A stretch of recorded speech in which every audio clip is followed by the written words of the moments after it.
Ayan po, welcome po sa aking YouTube channel. Today is December 24. Ayan po, mamaya ay Christmas na po. At dito po sa abroad, ayan, lalong-lalo na po dito sa Saudi Arabia. This is a Muslim country, wala pong Christmas. Ayan po, bago tayo pumasok sa trabaho ay kakain po tayo ng heavy breakfast kasi ang trabaho natin is from 8 to 4. So yung lunch natin, uuwi po tayo ng alas 4 po ng hapon. Magluluto pa tayo. So nagsama na po yung dinner, ay yung lunch at dinner natin. Kaya sa breakfast po, heavy po ako. Yan po, breakfast po natin. Ayan po ang ating rice. Mayroon po akong ginisang munggo. Ayan. Ginisang munggo. Nandyan po ang ating mangga. At syempre po ang ating kape.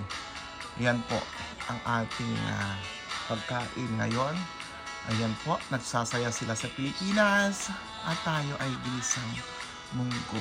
Ayan. Ayan po, Merry Christmas po sa lahat. And advance Happy New Year po. Enjoy lang po.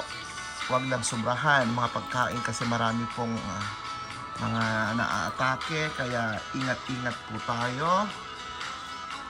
Ayan po, hindi lang po karne, marami pa pong vegetables na ating dapat kainin, hindi lang po mga lechon-lechon. Ayan po, Merry Christmas po ulit, maraming salamat po.